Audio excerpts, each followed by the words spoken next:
Entonces estábamos hablando lo de las clases, lo de entonces cómo debíamos definir las clases o los anchos de clase. Decíamos entonces que para contar o para saber ya cómo realizar pues algún cálculo estadístico con estos datos o realizar el conteo de las frecuencias, nosotros definíamos las clases. Yo voy a hacer entonces aquí rapidito, aunque ustedes ya se acuerdan, pero yo voy a hacer aquí las clases. Y acuérdense que las clases tenían un límite inferior y un límite superior. ¿Listo? Para no hacer el ejercicio tan largo, yo voy a hacer clases voy a hacer clases que agrupen o tengan un ancho de 20. Entonces yo voy a decir que aquí que de 0 a 20, yo voy a decir aquí que de 21 a 40, voy a decir aquí que de 41 a 60, voy a decir aquí que de 61 a 80 y voy a decir aquí que de 81 a 100. ¿Por qué no estoy colocando valores decimales? Hombre, porque no tengo valores decimales aquí en la tabla, ¿cierto?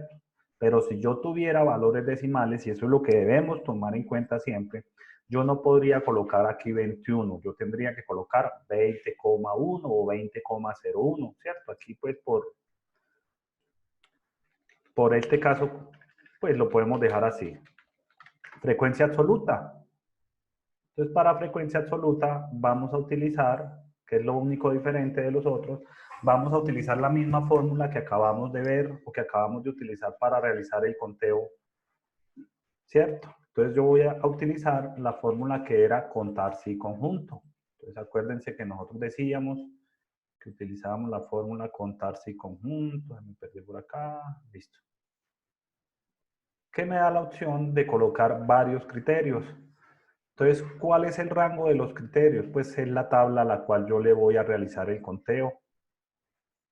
Y el criterio número 1, como yo quiero que me cuente en esta los valores que estén entre 0 y 20, entonces yo le voy a decir que sea mayor que 0, ¿cierto? Ya nos estamos acordando, ¿cierto?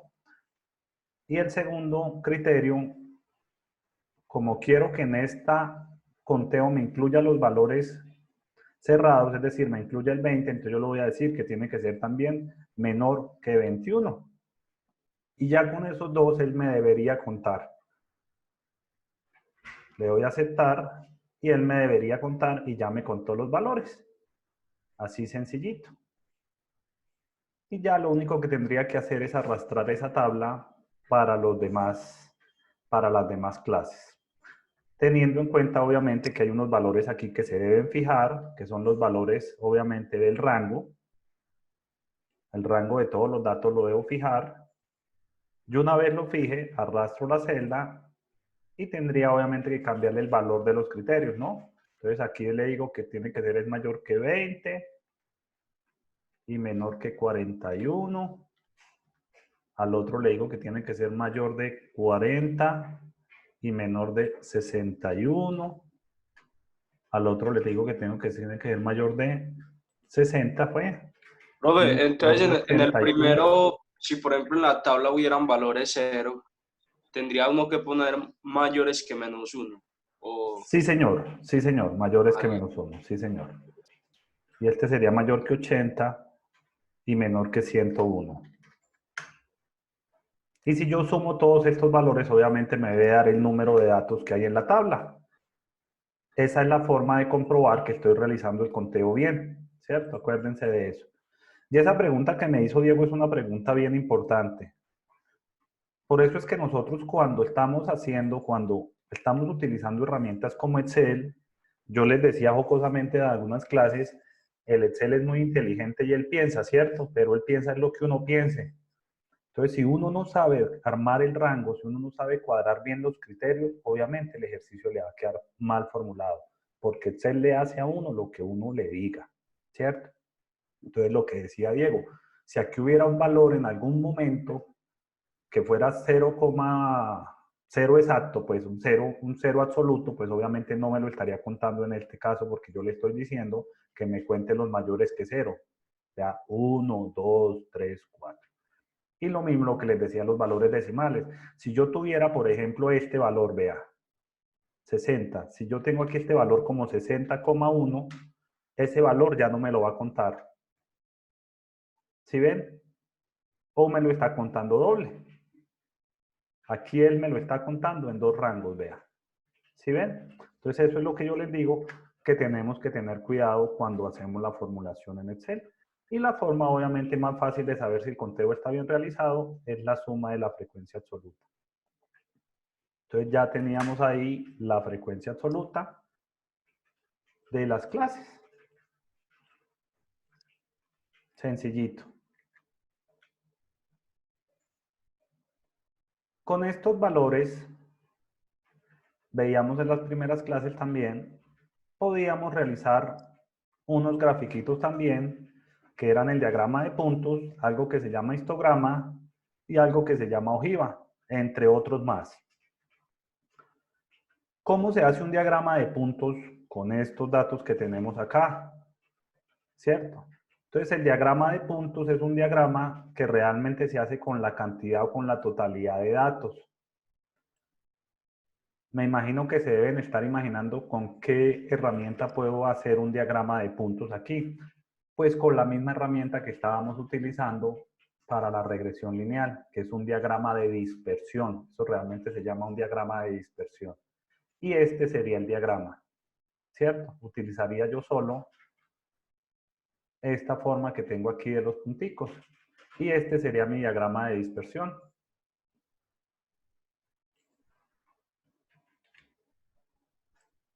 ¿Ok? Lo que pasa es que obviamente este es un diagrama de dispersión que tenemos 120 daticos. Y cuando uno tiene un diagrama de dispersión observa ciertas características. Vean, por ejemplo, que muchos valores aquí, no hay valores prácticamente como entre 11, de 11 a 20 no hay muchos valores. ¿Sí notan acá? Y también noto que hay pocos valores, por ejemplo, en el rango entre 90 y 100. Entonces, así realmente yo definiría o realizaría un diagrama de dispersión. Listo, ese es el diagrama más sencillo. ¿Qué me da o qué me indica a mí un diagrama de dispersión o un diagrama de puntos? Pues obviamente me agrupa de alguna manera o de alguna forma, digamos, gráfica del comportamiento de una variable. Entonces, un diagrama de puntos sencillo de hacer.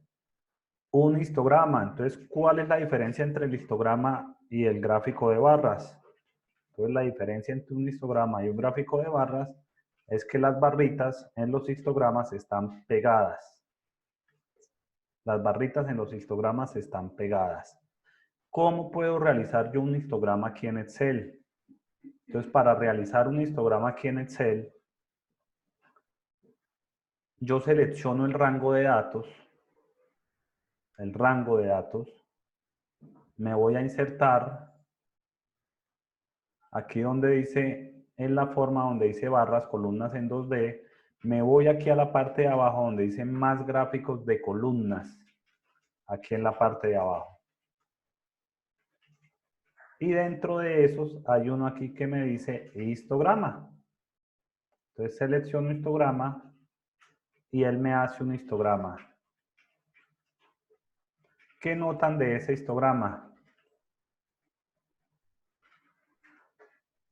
Sesgadas a la derecha, profe. Sí, pero si ven los rangos, si ven los rangos de datos que me escoge Excel. Excel me escoge unos rangos de datos que él mismo calcula o que él mismo pone. Esos datos o esas barras se pueden obviamente modificar. Lo que no entiendo es porque aquí me dice un dato que es 131. ¿Dónde está el 131? No hay. ¿Cierto? Él aleatoriamente y por allá por algún algoritmo que tiene, él me agrupó los anchos de clase en anchos de clase de 42. ¿Cierto? 47 menos 5 da 42. 89 menos 47 da 42. Estos anchos de clase. Y para él el último ancho de clase va desde 89 a 131, porque él va a agrupar valores hasta 131, así en la tabla no los haya.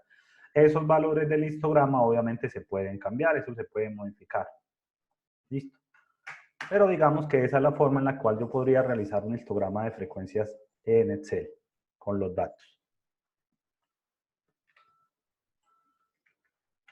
Entonces por allá pregunté que qué notábamos de ese histograma, entonces muy acertadamente allá el señor, creo que era Kevin el que me estaba hablando, me decía que era un histograma sesgado. La importancia de los histogramas de frecuencia, a diferencia de los gráficos de barra, es que los histogramas de frecuencia me dan de una vez una medida del comportamiento de los datos dentro de una distribución. Nosotros dijimos en una clase que la gran mayoría de los procesos deben seguir una distribución que se asemeja a una campana de Gauss. Esa distribución en estadística es ampliamente utilizada y se conoce como distribución normal.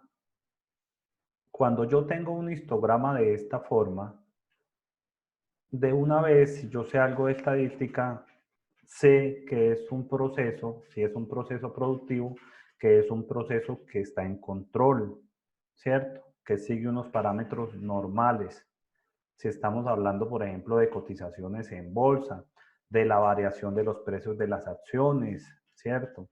Del consumo, por ejemplo, de gasolina de los vehículos, de cualquier variable que yo mida, se supone que cuando yo recupere los datos y haga una agrupación, haga un diagrama de este tipo, de un histograma, me debe dar algo parecido a esto.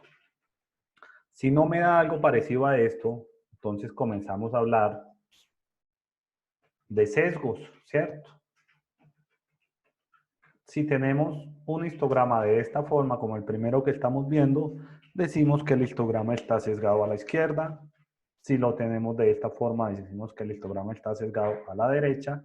Y aquí vemos un histograma, pues dicen que acá que muy sesgado a la derecha. Entonces, como les digo, si yo estuviera trabajando en una planta de producción y este histograma me está reflejando alguna variable de algún nodo, yo con solo verlo ya sé que el proceso está descontrolado. Supongamos por un momento, por ejemplo, que este histograma que tenemos acá, representa el porcentaje de azúcar que debe llevar una gaseosa. ¿Qué pasaría en este caso? Lo que pasaría en este caso es que este diagrama lo que me indica es que la gran mayoría de datos se están acumulando hacia la derecha, ¿cierto? Y si aquí en la mitad debe estar supuestamente la media o el estándar o la norma de la cantidad de azúcar, ¿qué le pasa al bolsillo de la empresa si yo le estoy echando más azúcar a la gaseosa? Pues que los costos se me incrementan, ¿cierto? Entonces, por eso es que son importantes a veces estos diagramas o este tipo de herramientas. Si yo todas las gaseosas las estoy teniendo de esta forma, estoy echándole más azúcar de la que debiera echarle y eso se me va a representar obviamente en costos. Y si lo tenemos aquí de esta forma, pues pasa lo contrario, ¿cierto? Aquí lo que me dice es que cuando yo realizo la medición de la cantidad de azúcar en las gaseosas, la gran mayoría de gaseosas está quedando con menos azúcar de la que debe, ¿cierto? Y eso me podría afectar en dado caso de pronto no tanto el bolsillo de la empresa, sino la percepción de calidad del producto como tal ante el cliente. Entonces uno está acostumbrado a un sabor de una Coca-Cola como tal, y resulta que ese día yo destapé mi Coca-Cola, me la tomé, y me supo como raro, eso está como, esta gaseosa está como raro, eso yo creo que a todos nos ha pasado. Pasó que esa gaseosa pues pasó en ese momento por un proceso de descontrol en el proceso productivo. ¿Qué podría indicar esto, incurrir o llevar esto a futuro? Pues que si usted encuentra muy seguido que el sabor de la gaseosa que a usted le gusta no lo encuentra ya, muy seguramente va a dejar de consumirla. Entonces, eventualmente también a la empresa le representaría plata porque está perdiendo clientes. ¿Listo? Entonces, esta es como la importancia de todos este tipo de herramientas. Y hablábamos por último de un tipo de gráfico que es este gráfico de ojiva, ¿cierto? Un gráfico de ojiva que es muy fácil de realizar también. Simplemente se utiliza la herramienta que tenemos como diagrama de dispersión, utilizamos las clases y simplemente hacemos un acumulado de todos los puntos que tenemos aquí. ¿Qué tenemos que tener en cuenta para realizar un diagrama de ojiva? Que siempre se utiliza esto, vea. Frecuencias. Es lo único que tenemos que tener en cuenta. ¿Listo?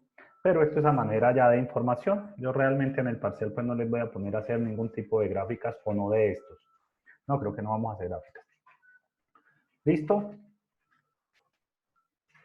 Después de esto, vimos algo que se llamaba el análisis de datos, que es un diagrama de tallo y hoja, que es para contar datos cuando no contamos con herramientas informáticas, pero pues ya contamos obviamente con el contar de aquí del Excel. Entonces ese se los dejo ahí como a manera de información o de recorderis que en alguna época de la vida esto tocaba hacerlo a mano y se hacía más fácil con esta herramienta que tenemos aquí, que es un diagrama de tallo y hoja. ¿Listo? Vamos a recordar entonces algunas medidas estadísticas que vimos en las primeras clases, que vamos obviamente a necesitar y vamos a, o debemos tener pues muy claras a la forma de realizar, al momento de realizar cualquier cálculo. Esas medidas estadísticas que vimos inicialmente se llamaban medidas de tendencia central. Las trabajamos bastante tiempo, que son la media, la moda y la mediana. Trabajamos media, moda y mediana para dos tipos, ¿cierto? Dijimos que para datos agrupados y para datos sin agrupar. ¿Qué les puedo decir también de estas medidas de tendencia central? Que existen, no lo vimos obviamente porque yo no les quise complicar en su época la vida con la media, pero existen varios tipos de media, ¿cierto? No existe solo la media aritmética que nosotros calculamos. Y aquí en las diapositivas, pues ustedes lo pueden encontrar. Existen otros tipos de medias que son la media geométrica, ¿cierto? O la media ponderada. Hay otra también que es la media, uy, se me olvidó, hay una que se llama media armónica, o sea, existen cantidades de medias diferentes que yo las puedo calcular y se pueden calcular con Excel. Entonces hablábamos de una medida de tendencia central, que era la media, la primera que vimos, ¿cierto? ¿Qué es la media? Simplemente es el promedio de los datos, la sumatoria de todos los valores,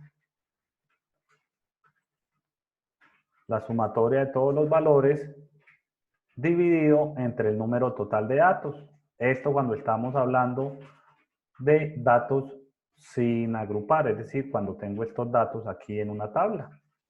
Simplemente sumo todos los valores, los divido por el número de datos. Esa es la media. Ya la sabemos calcular en Excel con una fórmula que se llama promedio. Y hay también un cálculo de la media a partir de datos agrupados. ¿Qué recordamos de calcular la media en datos agrupados? Que debemos tener obviamente anchos de clase, debemos tener clases, debemos calcular o debemos tener en cuenta que para calcular una media de datos agrupados debemos contar con estos dos valores nuevos, ¿cierto? Que son la frecuencia de clase, es decir, el conteo de los datos, y algo que se llama el punto medio de la clase. Eso es lo único que necesitamos o nuevo para calcular una media cuando tenemos datos agrupados. Esta es la frecuencia de la clase, ¿cierto? Este es este valor que nos está pidiendo aquí la tabla, esta frecuencia. Y el punto medio es el punto medio entre estos dos.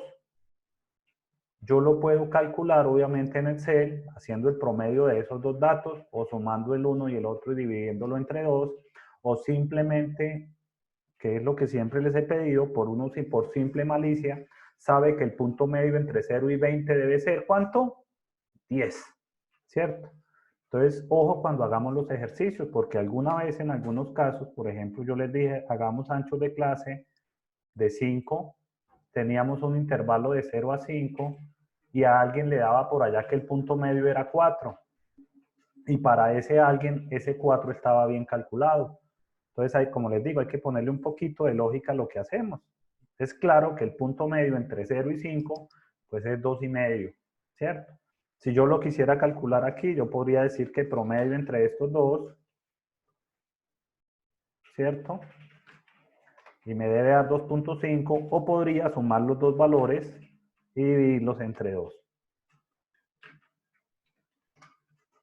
Dos formas de calcular el punto medio, ¿cierto? Entonces, en este caso, vamos a hacer un cálculo rapidito de una media de datos sin agrupar y una media de datos agrupados. Entonces, media sin agrupar simplemente sería igual al promedio de todos los datos que tenemos acá. Promedio de todos estos datos, listo. Cierro, ya tengo el promedio, me da 47,98. Y una media para datos agrupados, entonces tendría que calcular aquí el punto medio. Entonces, punto medio, dijimos que era igual al promedio entre estos dos. Ahí tengo mi punto medio. Listo. Miren, por ejemplo, lo que pasó aquí. Si ve, aquí el punto medio ya comenzó a dar 30,5, ¿cierto? Entonces, si para mí mi primera clase el punto medio es 10, no debería ser o no deberíamos tener un rango, un punto medio para esta clase que sea igual a 30. Entonces yo lo voy a colocar aquí que es 30, que es 50, que es 70 y que es 90. ¿Cierto? ¿Por qué me da mal la formulación? Hombre, por estos límites que yo tengo. Pero como yo pienso, yo sé que realmente el punto medio debe ser este. ¿Ok? Y simplemente hacemos la formulita, vea, sumatoria de todas las frecuencias por el punto medio dividido entre n. Entonces sumo todas las frecuencias por el punto medio. Entonces frecuencia absoluta por el punto medio. Hago ese cálculo acá, frecuencia absoluta por el punto medio. Esos valores me dicen que los tengo que sumar, ¿cierto? Y esta sumatoria es la que realmente yo utilizo. La media de los datos agrupados es igual a esta sumatoria dividido entre el número total de datos, que es de 120. Me dieron bastante cercanas, bastante igual. ¿Listo? Profe, repites por favor la fórmula de la medida para los datos agrupados. La última. La sumatoria de la frecuencia absoluta por el punto medio dividido entre el número total de datos. Sumatoria de la frecuencia por el punto medio dividido entre el número total de datos. El número total de datos es 120. Pero también lo hubiéramos podido, obviamente, calcular con una fórmula, con un contar. Simplemente le digo, cuénteme en esta tabla cuántos elementos hay, si lo quisiera tener formulado de alguna manera. Listo, y así de sencillo se calcula la media de los datos agrupaditos. Como les digo, tenemos también otro tipo de medias. Está la media de aguardiente, la media de ron, no mentiras. Tenemos la media, aquí nosotros, sí, tenemos otro tipo de medias que son la media ponderada. Ahí se las dejo para que la miren. Obviamente no les voy a preguntar nada de esto, pero a manera informativa, como les digo, hay otros tipos de medias que se utilizan, que son la media ponderada, hay otra que se llama la media geométrica, hay otra que se llama la media armónica, en fin. ¿Qué debemos saber de la media? Que tiene unas ventajas y unas desventajas, y esto es realmente lo importante cuando yo tengo un tipo de medidas estadísticas, ¿no? Como yo les decía, lo importante realmente de las medidas estadísticas es su análisis, ¿cierto? Pero un análisis no sobre el número, sino un análisis sobre el comportamiento, ¿cierto? O sea, me explico. Yo yo aquí no puedo decir o no debo decir si voy a hacer el análisis de la media, yo no debo decir, es que la media me dio menor que 50 y mayor que 45. Hombre, eso ya se está viendo acá.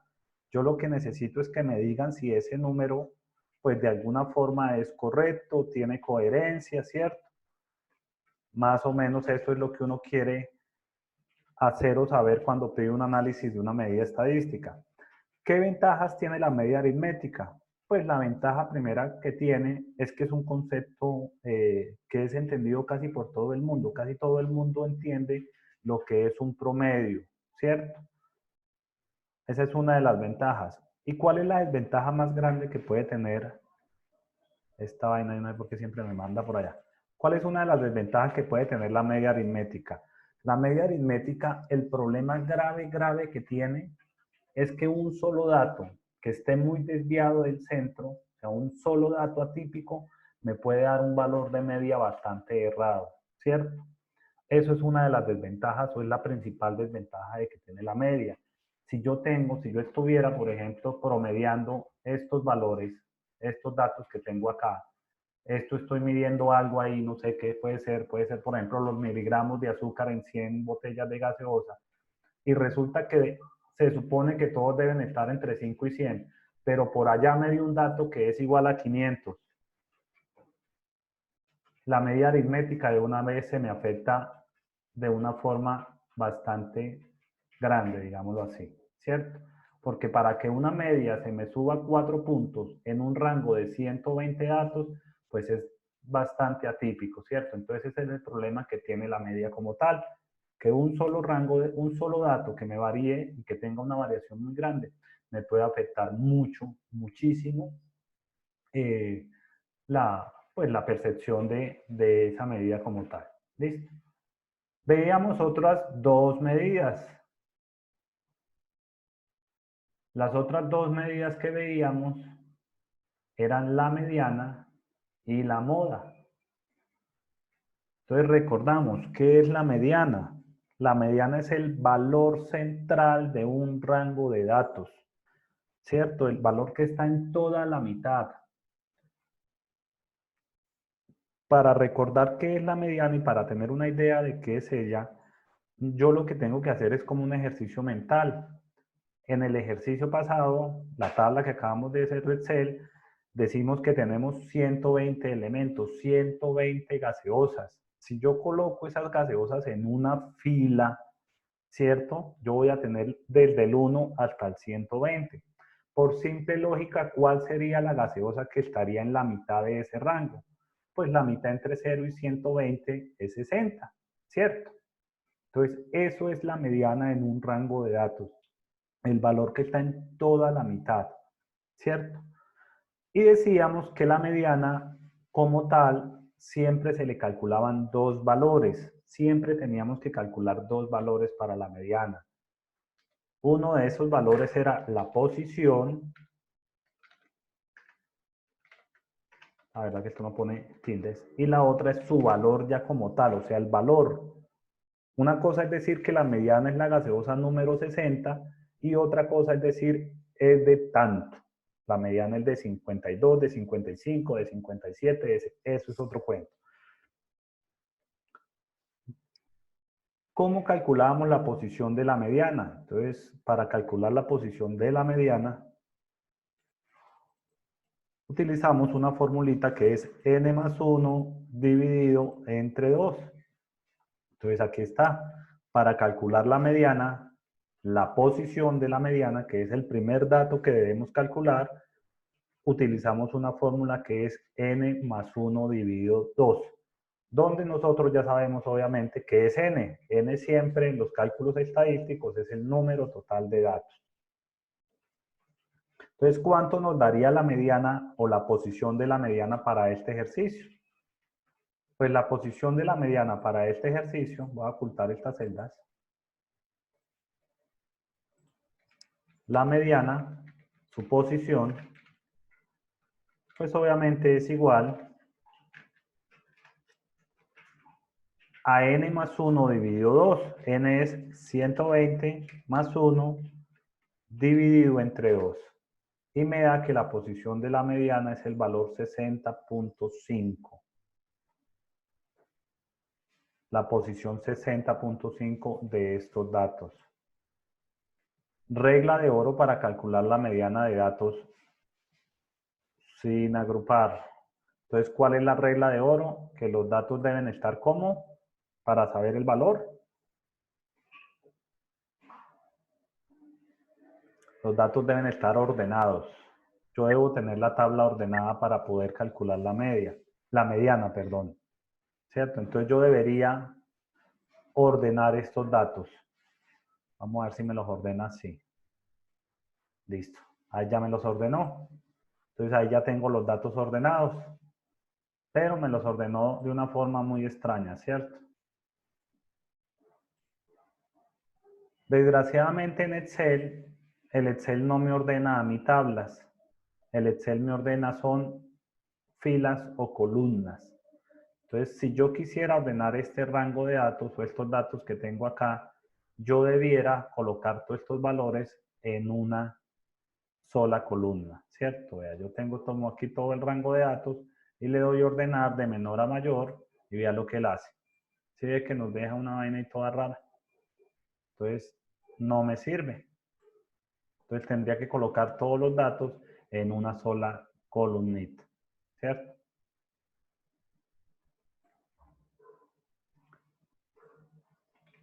Bueno. Cuando yo tengo o ordeno los datos en una sola columna, pues lo siguiente que tendría que ir a hacer es a buscar el valor 60.5 dentro del rango de datos. Yo voy a asumir que estos rangos están ordenados. Voy a asumir que esto está ordenado. Entonces yo tendría que ir a encontrar el valor número 60. Como aquí tengo 15, 30, 45 y 60. El valor número 60 sería este. Y el valor número 61 sería este. Como me dice que la mediana debe estar en la posición 60.5, yo debería promediarle estos dos valores. Entonces, el valor de la mediana para datos sin agrupar, ¿cierto?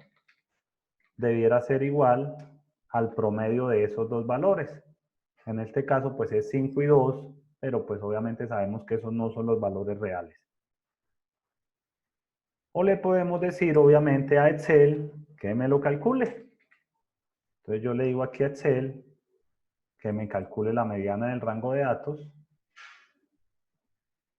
Y Excel me lo va a calcular. Y la mediana del rango de datos, Excel me dice que es 46.5. ¿Listo? Pero pues si no tuviéramos el Excel, ya sabríamos cómo se debe calcular la mediana de los datos sin agrupar. Y tenemos obviamente también mediana de datos agrupados. Para la mediana de datos agrupados, vamos a utilizar o se utilizan todos los mismos elementos que ya teníamos anteriormente, ¿cierto? El número total de elementos, las frecuencias de clase, la frecuencia de la clase de la mediana, el ancho del intervalo de clase y los límites inferiores de la clase de la mediana. Entonces, yo voy a recordar con este ejercicio que tengo acá esos valores que necesito para calcular una mediana de datos agrupados, ¿cierto? Entonces, lo primero que nosotros debíamos calcular acá para poder saber dónde está la mediana cuando tenemos datos agrupados es la posición de la mediana en un rango de datos. Entonces, en esta tabla que tengo 600 datos, ¿cuál sería la posición de la mediana? Pues la sacamos con la formulita que ya sabemos, ¿cierto? Yo digo que la posición de esa mediana, va a ser igual, ¿cierto? A 600 más 1 y eso lo divido entre 2. Eso me va a dar 300,5. Entonces, suma de los elementos, que son 600, más un 1, dividido entre 2, y eso me da 300,5. Y aquí viene el único complique que tiene la mediana. El único complique que tiene. El único complique es saber en dónde está el valor 300.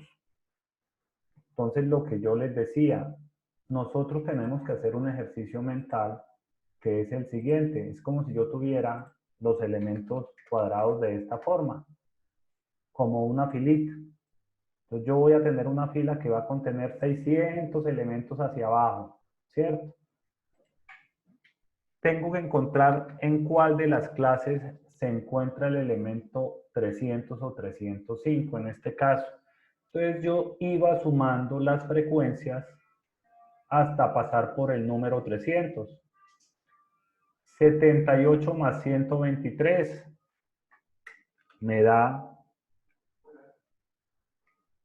201. Es decir, en estas dos clases agrupo 200 elementos. Ahí todavía no he llegado al elemento 300. Le sumo la clase que sigo, más 187. Y eso me da un valor de 388.